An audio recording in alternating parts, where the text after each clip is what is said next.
ठीक है। अच्छा, अब जहाँ ये सीक्वेंस जो है ना वो हमारे पास होते अरेंजमेंट ही है, लेकिन वो in the form of set होती है। ठीक है, यहाँ पे अगर मैं बात करूँ कि मेरे पास एक सेट है यहाँ पे 5 नंबर्स का। ठीक है, वो डिफरेंट 5 नंबर्स हैं। तो अगर मैं इनको ब्लॉक की फॉर्म में लिख देता हूँ, यानी सेट की फॉर्म में लिखता हूँ यहाँ पे कंप्लीट, तो ये मेरे पास एक सीक्वेंस बन जाएगा। ठीक है। अच्छा, अब सीक्वेंस को सिंबॉलिकली जो है ना रिप्रेजेंट करने के दो मेथड्स होते हैं, यहाँ पर इस तरह से कर लें, और दूसरा मेथड होता है कि आप क्लोज ब्रैकेट के थ्रू से इस तरह से कर लें। ठीक है जी। तो अच्छा, अब इस सीक्वेंस में से इस सीक्वेंस के अंदर जितने भी नंबर्स आ रहे होंगे इनको हम टर्म्स कहते हैं। ठीक है, इन टर्म्स का आपको पता होना चाहिए कि ये टर्म्स क्या क्या चीज़ें होती हैं। यानी कि अगर मैं बात करूँ यहाँ पे ये मेरे पास एक A1 plus A2 so on to AN है। तो मुझे वो फाइंड करने के लिए क्या सकता है क्वेश्चन में कि इसकी फिफ्थ टर्म फाइंड करें, जो कि आगे मैं बताऊंगा भी। इसकी nth टर्म फाइंड करें, इसकी फर्स्ट टर्म फाइंड करें, तो वो टर्म्स की पॉइंट ऑफ व्यू से जो है ना वो बात कर रहा होगा। तो यहाँ पे मुझे टर्म वगैरह का जो है ना वो आइडिया थोड़ा सा होना चाहिए। अच्छा, नेक्स्ट मैंने बताया था आपको प्रोग्रेशन के बारे में कि प्रोग्रेशन क्या होता है। अच्छा, प्रोग्रेशन के लिए ना सबसे पहले आपको उसका एक रूल है। प्रोग्रेशन का ना सीरीज सीक्वेंस होना बड़ा ज़रूरी है। वो पहले उसका सीक्वेंस होगा। ठीक है, आगे उसकी जो है ना वो 3 टाइप्स होती हैं प्रोग्रेशन की। ठीक है, इनको आप पहले टाइप जो है ना वो होती है अरिथमेटिक प्रोग्रेशन होता है, जिसे आप एपी कहते हैं। ठीक है, मैं यहाँ पे पूरा नहीं राइट कर रहा हूँ। दूसरी जो है ना वो जियोमेट्रिक प्रोग्रेशन होता है, और तीसरी हमारे पास हार्मोनिक प्रोग्रेशन होती है। अच्छा, जो हमारे पास ज्योमेट्रिक और हार्मोनिक और अरिथमेटिक होते हैं ना, ये हमारे पास ऑलवेज एक दूसरे के इन रेसिप्रोकल होते हैं। ठीक है, यहाँ पे लेट्स सपोज मैं यहाँ पे इसकी बात करूँ, अगर ये अरिथमेटिक जो प्रोग्रेशन है मेरे पास आ रहा है a n-a n-1 is equal to ये आपके डी के इक्वल होता है। ठीक है, अगर इसको मैं फर्दर करूँ,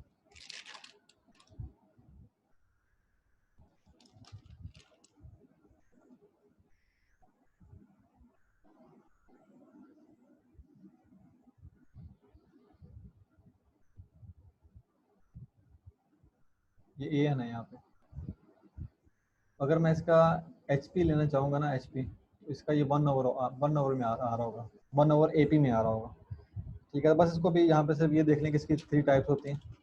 तो उसके अंदर इसके जो बाकी इसका अरिथमेटिक मीन अलग होगा, इसका ज्योमेट्रिक मीन अलग होगा, इसका एच एम अलग होगा, जिसे हम एच एम से भी डिनोट करते हैं। ठीक है, इसका जो जी एम है वो अलग होगा। ठीक हो गया, ये यहाँ पे क्लियर होगी। अच्छा, नेक्स्ट अगर फर्दर बात करें, इसका जो है ना वो अरिथमेटिक सीरीज अपनी होगी, इसकी भी ज्योमेट्रिक सीरीज होगी, उसके फार्मूला जो है ना वो भी सेपरेट होंगे। सीरीज में क्वेश्चन पूछ सकता है, और इसका हार्मोनिक सीरीज में भी वो क्वेश्चन पूछ सकता है। समटाइम वो इनफाइनाइट सीरीज के पॉइंट ऑफ व्यू से भी क्वेश्चन पूछ सकता है। ठीक है जी। अच्छा जी, बस इतना ही है, बाकी अब स्टार्ट करते हैं। यहाँ पे सीक्वेंस मैंने वगैरह बता दिया, और सीक्वेंस क्या होता है, इनफाइनाइट नंबर्स के लिए होती है। अगर टाइप्स ऑफ सीक्वेंस किस तरह से होती हैं उसको ये आपकी 6.1 है, बहुत सिंपल से है ये भी। अच्छा, अरिथमेटिक प्रोग्रेशन है, इसके अंदर सबसे पहली टर्म आपने जो याद रखनी है कॉमन डिफरेंस की है। कॉमन डिफरेंस को किस तरह से डिनोट करते हैं, इसका जो साइन होता है वो डी होता है। ठीक है, सो अगर हमें डी को डिफाइन करना चाहूँ कि डी होता क्या है। अच्छा, सबसे पहले ना मैं अरिथमेटिक को डिस्कस करता हूँ कि अरिथमेटिक बेसिक होता क्या है। ये बेसिकली अरिथमेटिक डिफरेंस होता है दो पॉइंट्स के दरम्यान में या सीक्वेंस के दरम्यान में। यानी मैं यहाँ पे पॉइंट लेता हूँ 1 3 5 7 9। अब इसमें डिफरेंस कितना आ रहा है, यहाँ पे 2 का डिफरेंस आ रहा है, यहाँ पे 2 का डिफरेंस आ रहा है, यहाँ पे 2 का डिफरेंस आ रहा है, यहाँ पे 2 का डिफरेंस आ रहा है। ठीक है, तो ये डिफरेंस हमेशा सेम होगा। ठीक है, अगर ये डिफरेंस सेम नहीं होता तो फिर ये आपका अरिथमेटिक प्रोग्रेशन नहीं है। ये आपने इस बात में सिर्फ ये चीज़ याद रखनी है। अगर डिफरेंस सेम होगा तो फिर आपका अरिथमेटिक होगा, अगर डिफरेंस सेम नहीं है तो फिर आपका वो अरिथमेटिक नहीं होगा। यहाँ पे लेट्स सपोज मैं एक नंबर ले लेता हूँ n इज इक्वल टू 2। ठीक है, तो मुझे इसका अरिथमेटिक प्रोग्रेशन फाइंड करना है। तो वो उसका फॉर्मूला होगा a2 minus an-1 is equal to D. ठीक है, यहाँ पे मेरे पास जितने भी नंबर्स हैं, लाइक नंबर्स की सीरीज दे दी होगी, उसके अंदर से जो है ना वो मैं एक तो डिस्टेंस फाइंड कर सकूँगा, जितना भी है वो आपने 4-2 या 3-2 उसके अंदर से सीक्वेंस के अंदर से पेयर्स के अंदर से फाइंड कर सकते हैं। ठीक है, तो यहाँ पर डी की वैल्यू पुट करेंगे तो आपको पता चल जाएगा कि डिस्टेंस वगैरह किस तरह से है, और उसका अरिथमेटिक किस तरह से या टर्म किस तरह से बना रहा है वो। अच्छा, इसका एक ट्रिक है यहाँ पे कि अगर वो मुझे कहता है ना कि A1 फाइंड करना है, या फिफ्थ टर्म फाइंड करनी है, सिक्स टर्म फाइंड करनी है, उसका फॉर्मूला यहाँ पे मुझे कहता है कि ए फोर्थ टर्म फाइंड करनी है, ठीक है। उसका फॉर्मूला है A1 प्लस 3D, ठीक है। अगर मैं मुझे कहता है कि A1 फाइंड करना है तो A1 is equal to A1 के इक्वल होता है। जो A2 होता है वो A1 प्लस B के इक्वल होता है। उसने मुझे A1 दे दिया होगा, ठीक है, क्योंकि उसका फर्स्ट टर्म ये है, उसका दरम्यान में डिस्टेंस इतना है उनके दरम्यान में। तो आपने उसका जो है ना वो फाइंड करना है, A4 फाइंड करना है या A3 फाइंड करना है, तो आप इस तरह से कर सकते हैं। इसी तरह से अगर वो nth नंबर ऑफ ऑर्डर के केस में कहता है, जो कि इसका बेसिक फार्मूला है इसके अरिथमेटिक प्रोग्रेशन का, an is equal to A1 plus n minus 1 into D. अब यहाँ पे n क्या है, n हमारे पास है nth टर्म है, कोई भी सीरीज है ना 1 to 5 तक, तो उसकी जो फिफ्थ नंबर जो होगा ना वो आपका an होगा। ये जो आपके पास A1 है ये इसकी फर्स्ट टर्म है, ठीक है। n जो है वो आपके नंबर ऑफ टर्म्स है। अब मैंने 5 नंबर ऑफ टर्म्स की बात की ना, 1 2 3 4 5, तो यहाँ पे n जो है ना 5 होगा। तो जहाँ पे जो d है वो है हमारे पास डिफरेंस होगा दोनों सीरीज के दरम्यान में। अच्छा यहाँ पे ना एग्जांपल ले लेते हैं। यहाँ पे एग्जांपल में मुझे वो ये कहता है कि आपके पास फर्स्ट टर्म जो है ना वो है 3, और इस सीरीज के अंदर जो डिस्टेंस आपस में जो डिफरेंस आ रहा है, कॉमन डिफरेंस आ रहा है वो 7 आ रहा है, ठीक है। और टोटल नंबर जो है ना सीक्वेंस के या सीरीज के वो है 59। अब वो कहेगा मुझे ना सॉरी इसका जो nth टर्म है ना वो है 59। अब मुझे कहेगा कि इसके नंबर ऑफ टर्म बताएं, नंबर ऑफ बताएं कि इसके सीक्वेंस के टोटल नंबर्स कितने हैं। अब इसको मैं यहाँ पे पुट करूँ तो यहाँ पे मैं फाइंड कर सकता हूँ, कैसे कर सकता हूँ। यहाँ पे मैंने कहा है कि इसका जो फर्स्ट टर्म, सबसे पहले जो नंबर ऑफ nth टर्म है वो कितना है 59 is equal to first term है 3 प्लस n मैंने फाइंड करना है माइनस 1 इंटू डी जो आ रहा है वो 7 आ रहा है, ठीक है। इस फार्मूला से जो है ना वो आप इसको फाइंड कर सकते हैं। अच्छा वो मैंने अब आपको बताया था कि आप इसको अगर क्वेश्चन में आया था कि आपने अरिथमेटिक सीक्वेंस चेक करना है या प्रोग्रेशन चेक करना है कि ये है या नहीं है इस क्वेश्चन के अंदर, तो वो आप किस तरह से चेक कर सकते हैं। तो उसका एक सिंपल सा फार्मूला है, वो मैं यहाँ पर बता देता हूँ। आपने सिंपल ना वैल्यू पुट करनी है an माइनस 1, ठीक है। अगर आप इसका जो आंसर है वो किसी रियल टाइम में आ रहा हो, 1 की फॉर्म में, 2 की फॉर्म में, 3 4 5 6 7 8 9 की टाइम फॉर्म में आ रहा हो, उसका मतलब ये है कि वो अरिथमेटिक प्रोग्रेशन है, ठीक है।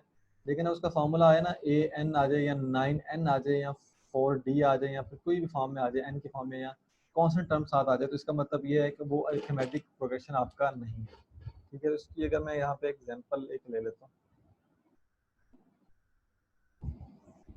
यहाँ पे मेरे पास 1 5 9 13, ये चेक करना है कि ये अरिथमेटिक प्रोग्रेशन है या नहीं है। और इसमें डिफरेंस 4 का डिफरेंस आ रहा है, यानी डी मेरे पास कितना है 4, ठीक है। एक तो ये मेथड है कि आप इससे कर सकते हैं कि ये इसमें सेम आ रहा है डिस्टेंस, ठीक है, डिफरेंस इसमें कॉमन डिफरेंस सेम आ रहा है। ये नहीं कर सकते तो फिर आप an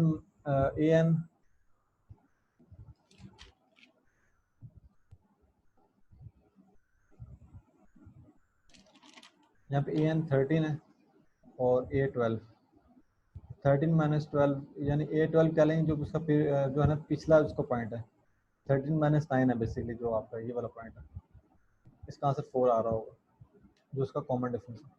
इसके साथ कोई इंटीजर ऐड नहीं है तो इसका बेसिकली आपका वो उसका शो कर रहा है, ठीक है। बाकी इसमें कोशिश नहीं करनी है, बाकी आप जितना है इसका सारा स्किप कर दें, एग्जाम्पल वगैरह ये एक्सरसाइज आप खुद कर लीजिएगा सारी। अब मेन इसका जो पॉइंट है वो ये आता है अरिथमेटिक मीन का, तो वो कहता है कि इसका मीन फाइंड करना, ये बहुत ज़्यादा आ जाता है क्वेश्चन ये वाला भी, ये एक ऐड के अंदर तो बहुत ज़्यादा आता है।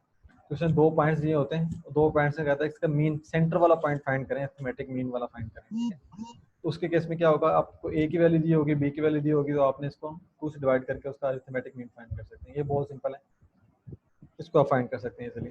अच्छा ये बाकी जितने भी है उसको आप छोड़ दें, उसके आप एग्जैक्ट आ जाएं अरिथमेटिक सीरीज के ऊपर।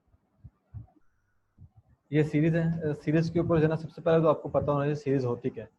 सीरीज जो है ना वो अरिथमेटिक सीक्वेंस होता है, लेकिन in the form of some, जैसे ये सम किया हुआ है, ठीक है। अगर मैं बात करूँ 1 4, ये सम मैं नहीं कर रहा, ये मैं सीक्वेंस बना रहा हूँ, ठीक है, अनटिल जहाँ तक भी जा रहा हूँ ये सीक्वेंस है, ठीक है। तो अगर मैं सीरीज की फॉर्म में लेके आना चाहता हूँ तो मुझे यहाँ पे प्लस का साइन लगाऊंगा तो ये सीरीज बन जाएगा। इसका बहुत ही सिंपल सा फार्मूला है, वो बहुत इंपॉर्टेंट भी फार्मूला है, ये वाला S N is equal to N over two A one plus A N, S N is equal to N over two A one plus A N. यहाँ पे मेरे पास एक सीक्वेंस दी या सीरीज दी होगी, ठीक है।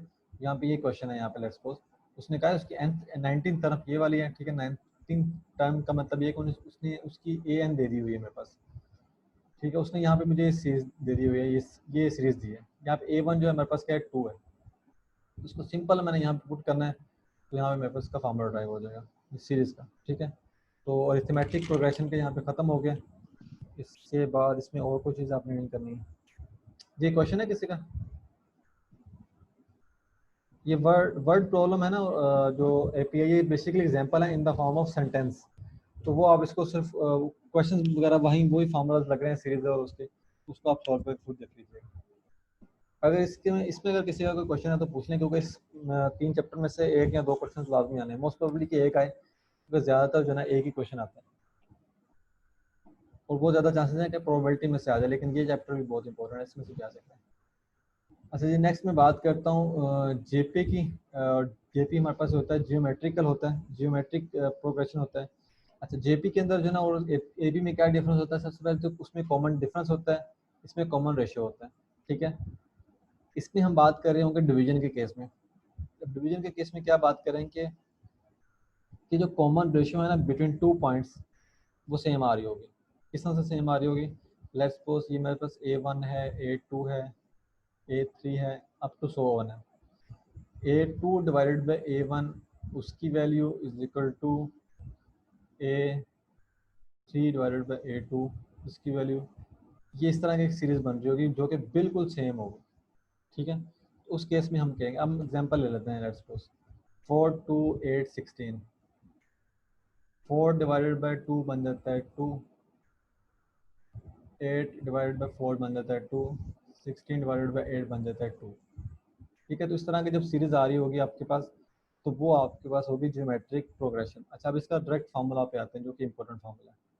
A n is equal to A one r की power n minus r. A n is equal to A one आपके पास पहली टर्म होगी, एन माइनस वन होगी यहाँ पे, ठीक है। ये आर है आपके पास। अच्छा, यहाँ पे आर अब क्या है? आर यहाँ पे आपके पास कॉमन रेशियो है, ठीक है, जो 2 पॉइंट्स के दरम्यान में कॉमन रेशियो। यहाँ पे जो आपके पास एन है वो क्या है? नंबर ऑफ टर्म है, ठीक है। और जो आपके पास ए वन है वो है आपके पास फर्स्ट है, जो आपका जो भी सीरीज होगा उसके अंदर। और जो एन है वो कोई भी सीरीज के अंदर जो nth डिजिट होगा ना, जो nth इंटीजर होगा, वो आपका एन होगा, ठीक है।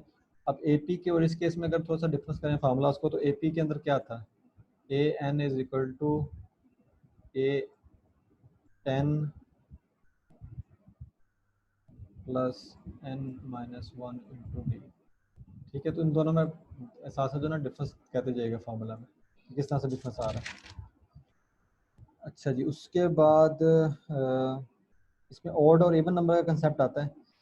वो मैं बताता हूँ, वो थोड़ा सा इंपॉर्टेंट है। वो उस केस में अगर आ जाए आपको, तो वो आप देख लें किस तरह से करना है। अगर आपको कहा जाए कि सपोज करें कि आपने odd number of terms find करनी है, ठीक है, किसी भी सीरीज के अंदर से, तो सबसे पहले तो आप ए ले लेंगे, ठीक है, ए वन ले लेंगे, ठीक है। उसके बाद आपने क्या करना है, लेफ्ट और राइट साइड पे देखिए। अब मैं यहाँ पे क्या कर रहा हूँ, आपने उसकी जो ए आ रहा होगा उसको रेशियो के साथ मल्टीप्लाई करवा देना है, और इस साइड पे उसको डिवाइड करवा देना, ठीक है। यहाँ पे वैल्यू आ जाएगी, यहाँ पे वैल्यू आ जाएगी। अगर उससे इसके फर्दर पूछ लेता है, A3 पूछ लेता है या उसकी ऑड नंबर 3 पूछ लेता है, तो फिर यहाँ पे 8 स्क्वायर हो जाएगा, यहाँ पे A डिवाइडेड बाई 8 स्क्वायर हो जाएगा, ठीक है। ये आ गया ऑड के केस में। अगर वो कहता है कि आपने इवन इसी सीक्वेंस में इवन का फाइंड करना है, इवन के केस में क्या होगा? इवन के केस में इस तरह से होगा कि आपने ए आर लेना है बिल्कुल इसके मीन के ऊपर, ठीक है। और यहाँ पे आप लेंगे ए आर का क्यूब लेंगे, और यहाँ पे भी आप ए आर का क्यूब लेंगे, ठीक है। और जैसे जैसे आपको इंक्रीज करता जाता है, तो फिर यहाँ पे ए आर का 6 लेंगे, सॉरी 5 लेंगे, और यहाँ पे भी ए डिवाइडेड बाई 5 लेंगे, ठीक है। तो इस तरह से आप इंक्रीज कर देंगे, लेकिन वो 2 से ज़्यादा पूछेगा नहीं आप यहाँ पे। ये एक सिंपल सा था, ये आई एम नॉट श्योर क्या आएगा, लेकिन ई कैट के अंदर ये इस तरह का आया हुआ था ये क्वेश्चन। अच्छा जी, नेक्स्ट हमारे पास इसका ज्योमेट्रिक मीन है। और ज्योमेट्रिक मीन जो है ना, वो आपको उसका सिर्फ फार्मूला ही पता होना चाहिए, जो हमारे पास g is equal to A b का अंडर रूट, ठीक है। इसका सिंपल सा ये फार्मूला है। इसमें ए और बी दोनों वैल्यूज आपको दी होंगी और ये हमेशा आपको यूज़ होगा फॉर और लेस देन वन, सॉरी ये इंटीजर पॉजिटिव इंटीजर के लिए आपके पास यूज़ होगा।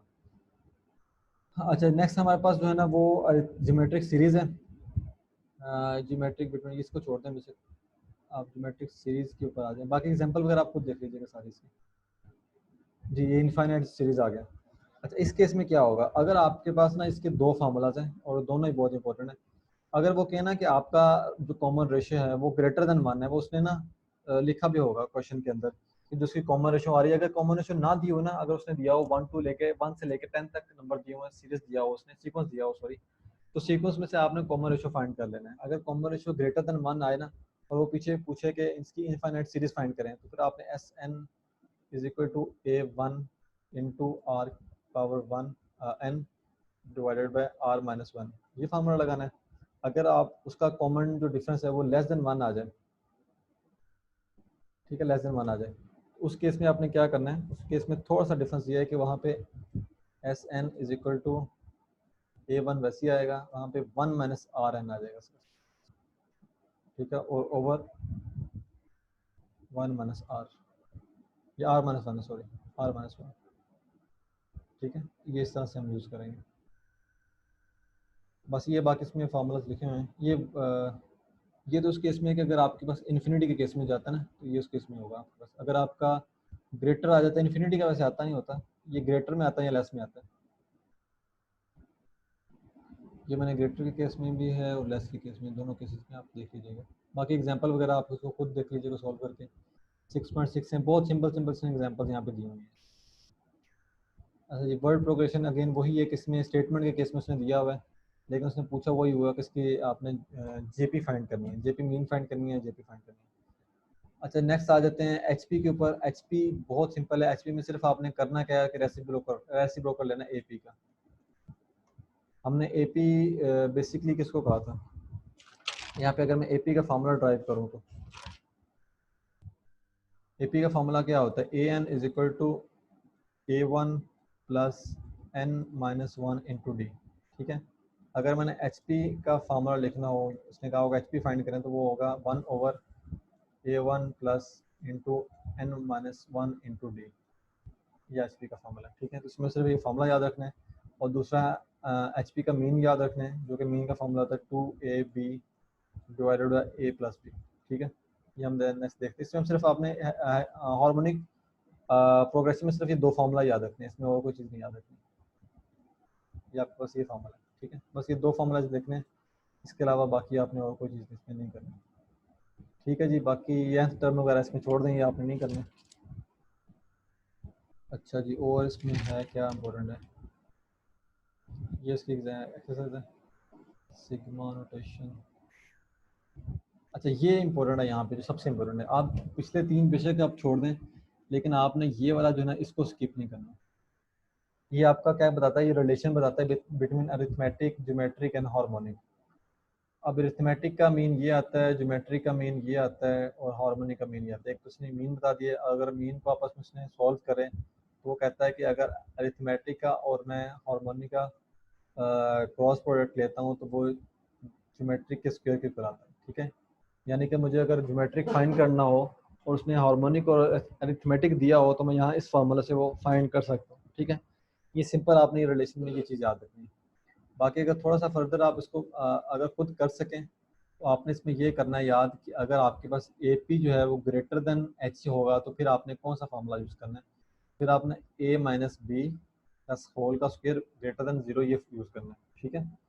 तो अगर आपका लेट्स सपोज वो कहता है कि ए पी जो है वो लेस देन है, या फिर वो ये कह देता है कि ए जो है ना, ए पी जो है वो ग्रेटर देन जी पी है यहाँ पे, ये इस केस में है, तो फिर आपने ये फार्मूला यूज़ करना है, ठीक है। एक under root plus minus B under root का स्क्वायर ग्रेटर देन जीरो, ठीक है। वो देख लीजिएगा, अगर आंसर ग्रेटर देन जीरो आ रहा होगा तो फिर वो वैल्यू को उसको सेटिस्फाई कर रहा होगा, ठीक है। अच्छा थर्ड टाइप में वो ये कह रहा है कि आपके पास जो ए पी है वो जी पी से ग्रेटर है, जो जी पी है वो एच पी से ग्रेटर है, ठीक है।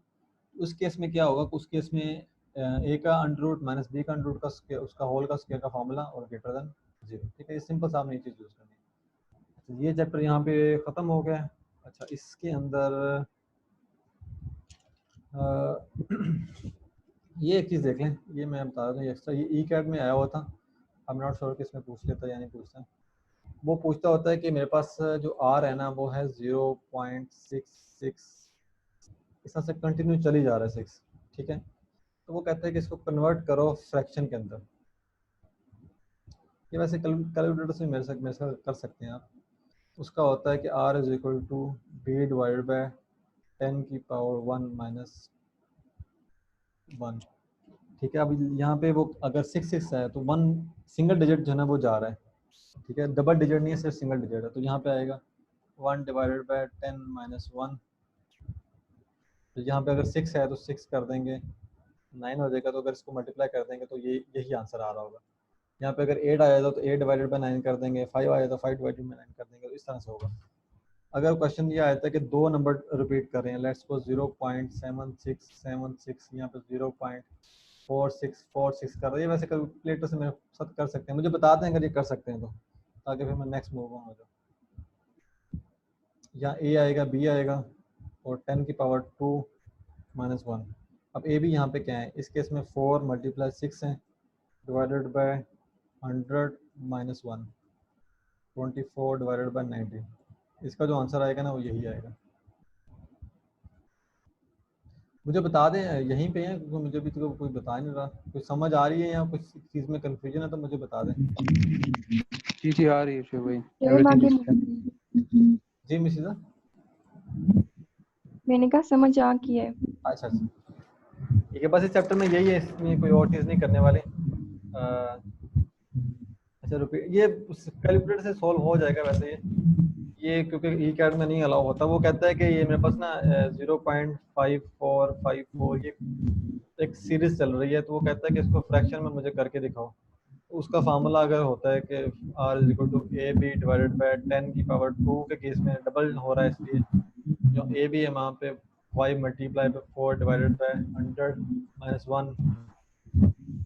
इस तरह से इसको सॉल्व करें 20 डिवाइडेड बाय 99 को, तो यही आ रहा होता है, 0.44 आता है।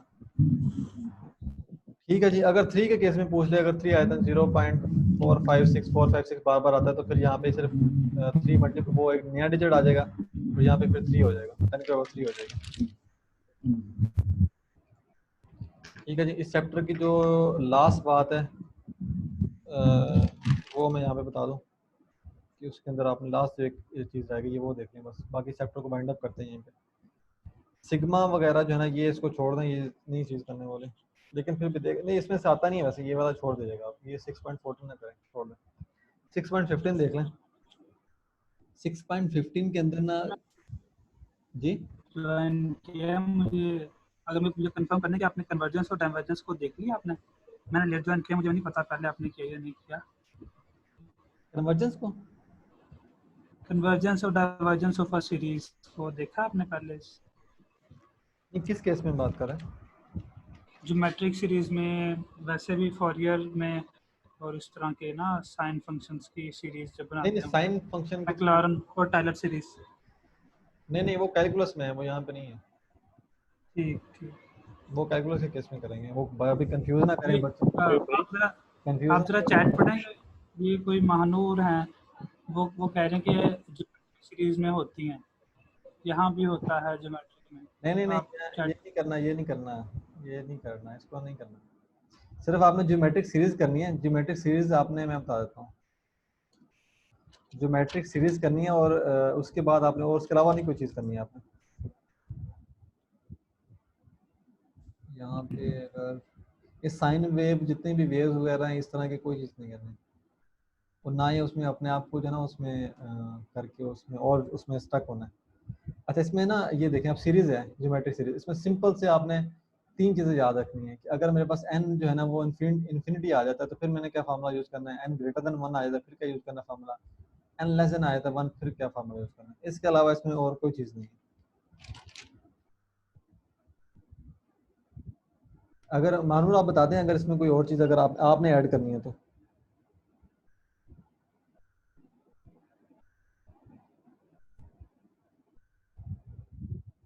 इसमें ना बस ये होता है कि एडिशन और सब्ट्रैक्शन वगैरह होती है, वो तो सिंपल सी बातें हैं कि अगर मैं किसी ज्योमेट्री के केस में ना किसी दो नंबर्स के दरम्यान में, दोनों में k की वैल्यू ऐड कर रहा हूँ, उसके जीपी के ऊपर कोई इफेक्ट नहीं पड़ेगा। जैसा ना मैं यहाँ 1 2 3 4 लेट्स सपोज एक वैल्यू लेता हूँ और यहाँ पे मैं के जो है ना एक नया इंटीजर 1 के साथ भी ऐड कर देता हूँ, 2 के साथ भी ऐड कर देता हूँ, 3 के साथ भी ऐड करता हूँ, तो उसकी जीपीपी को इफेक्ट नहीं पड़ेगा। ये इस तरह की कुछ प्रॉपर्टीज होती हैं। अगर मैं इसको माइनस कर देता हूँ सबके साथ फिर भी कोई इफेक्ट नहीं पड़ेगा, अगर मैं मल्टीप्लाई कर देता हूँ फिर भी कोई इफेक्ट नहीं पड़ेगा। ठीक है, इस तरह की चीज़ें होती हैं। इसके अलावा और नहीं, अगर है तो ज़रा वो माइक करके ना अनम्यूट तो करके बता दें, क्योंकि मुझे तो इस बारे में नहीं आइडिया, मुझे नहीं है खैर यहाँ ये पे। वैसे कन्वर्जेंस और डाइवर्जेंस का सिंपल ये कॉन्सेप्ट पता है कि जो सीरीज जो है ना किसी सॉल्यूशन को अप्रोच कर रही हो ना, जैसे कि लार्जर टू लार्जर जा रही हो, वो जो है वो उसे उसे कहते हैं वो कन्वर्जेंट सीरीज है। और जो अपने सॉल्यूशन से हट रही हो या हर सीरीज के साथ साथ गुजरते साथ स्मॉल होती जा रही हो, वो डाइवर्जेंट होती है। इससे ज़्यादा मुझे वैसे नहीं इसका आइडिया। अच्छा, मैं एक बात बताऊँ आपको टेस्ट के पॉइंट ऑफ व्यू से, मैथ के।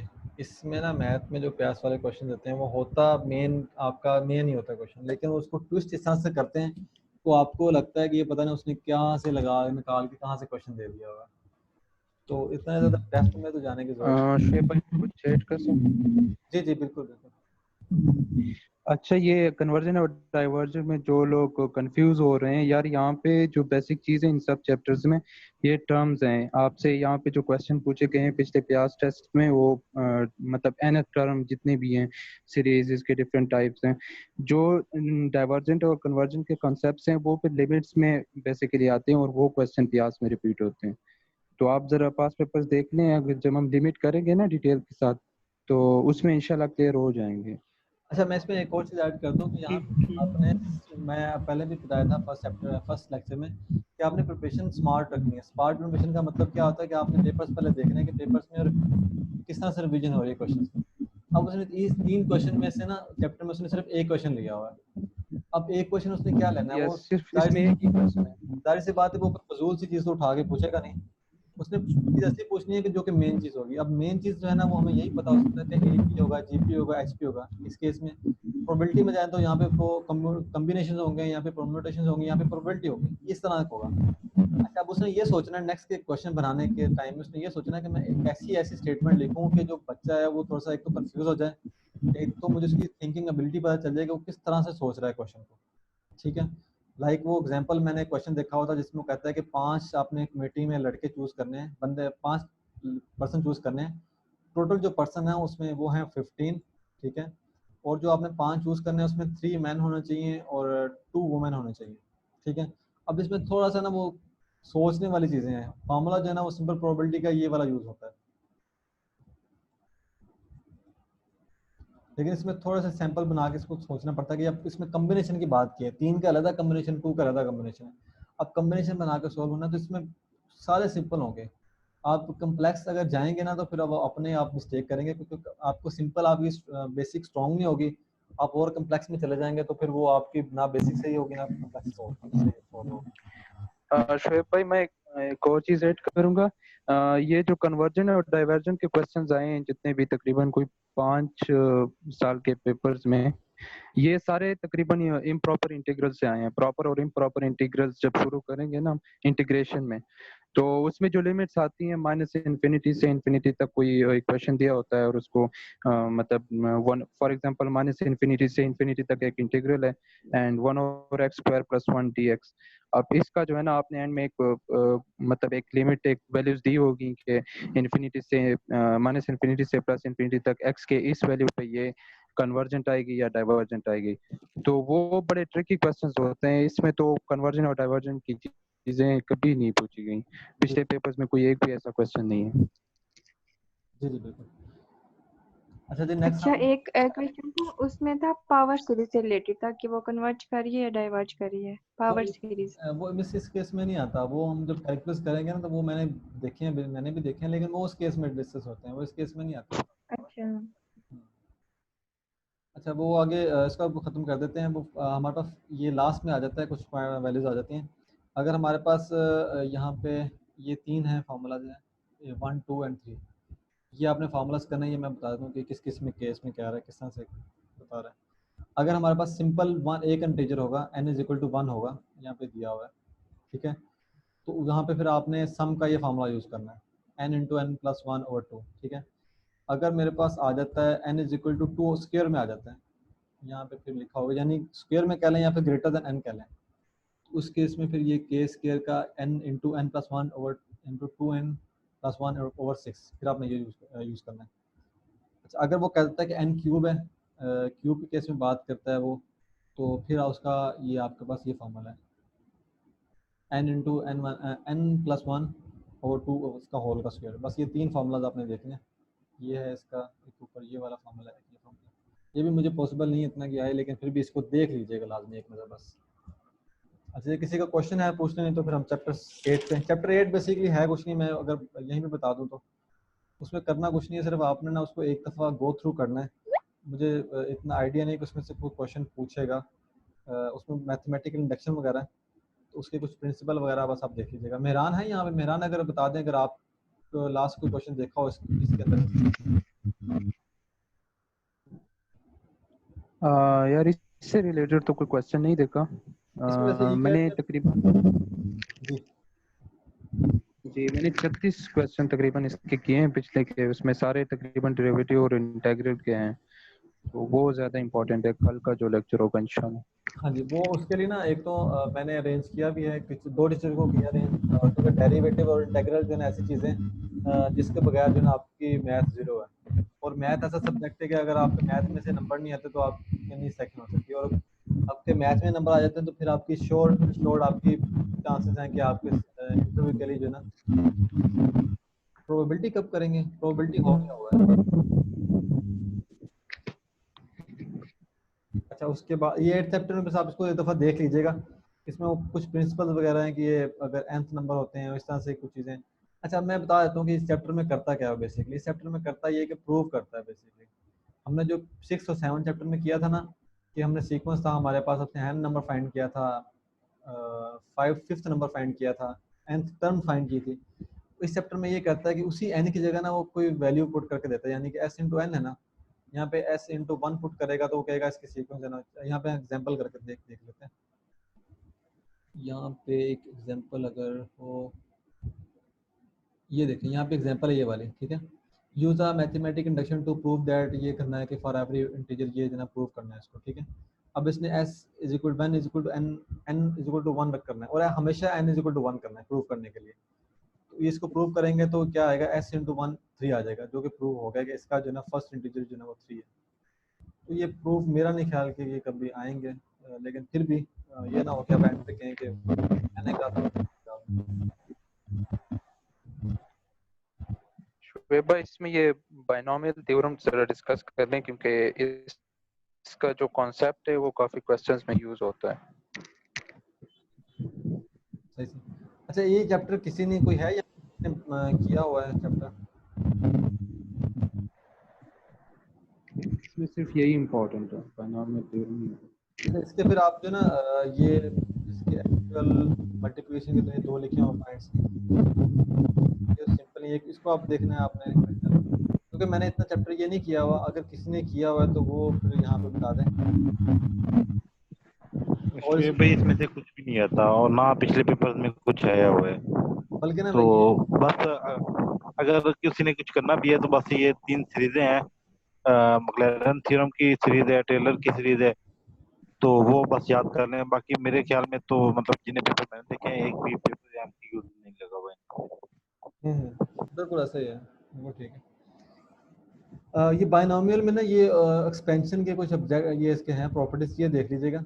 ये मेरे ख्याल में T into R plus one लिखा हुआ है, ये आर प्लस वन की फॉर्म में इसके कुछ फार्मूलाज है, इस तरह ये यहाँ पे लिखा हुआ है टी आर प्लस वन। तो इसको देख लीजिएगा, इस केस में अगर आ जाए तो फिर वो आप देख लीजिएगा, लेकिन वो आपके ऊपर है जिस तरह से आप करना चाहें। लेकिन अगर इसकी एक्सरसाइज देखें ना आप, मैंने एक्सरसाइज इसकी सॉल्व करके देखी थी, तो इसकी सारी एक्सरसाइज जो है ना वो कैलकुलेटर से सॉल्व होती है। मतलब ये क्वेश्चन भी कैलकुलेटर से होते हैं, ये भी कैलकुलेटर से होते हैं, बहुत ही सिंपल सही है। वो बेसिकली प्रूव ही है कि वो बायनोमियल से प्रूव करना है कि इसको एक्सपेंड करके देखें। एक्चुअली बायनोमियल थ्योरम हमारे जितने भी फार्मूले की फार्मुलेशंस है ना, वो बायनोमियल थ्योरम से ही हो रही होती है। मतलब स्क्वायर को हो गया, क्यूब को हो गया, फोर्थ पावर होगी, वो सारे हम बायनोमियल थ्योरम से ही ड्राइव करते हैं। तो बस मेन चीज यही बताई गई कि आप स्क्वायर किस तरह लेते हैं, क्यूब किस तरह लेते हैं, फोर्थ पावर किस तरह लेते हैं, तो तकरीबन सारे कैलकुलेटर सॉल्व हो जाते हैं। जी जी, मैं वही चीज़ मैं अच्छा, और भी क्वेश्चन है किसी का तो एंड करें अभी मीटिंग को। एक क्वेश्चन था कि फर्स्ट ईयर में से कितना परसेंट आ सकता है पोर्शन? फर्स्ट ईयर में से जो है ना वो ट्रिग्नोमेट्री के 6 चैप्टर हैं, उसमें से एक क्वेश्चन आता है। 3 चैप्टर जो है ना वो सीक्वेंस के परम्यूटेशन के और उसके हैं, मैथमेटिक इंडक्शन, इसमें से एक क्वेश्चन आता है। और एक क्वेश्चन जो है ना वो आपका आता है पहले 3 चैप्टर में, पहले 2 चैप्टर में से। ये 3 क्वेश्चन हो गए और एक मैट्रिक्स में, टोटल 4 क्वेश्चन आते हैं। बाकी 16 मैट्रिक्स में से आइगन वैल्यूज के टॉपिक्स आ सकते हैं ना, आइगन वैल्यूज और ये चीजें। जी जी, उससे में से 4 से 5 क्वेश्चन आने हैं, बाकी 15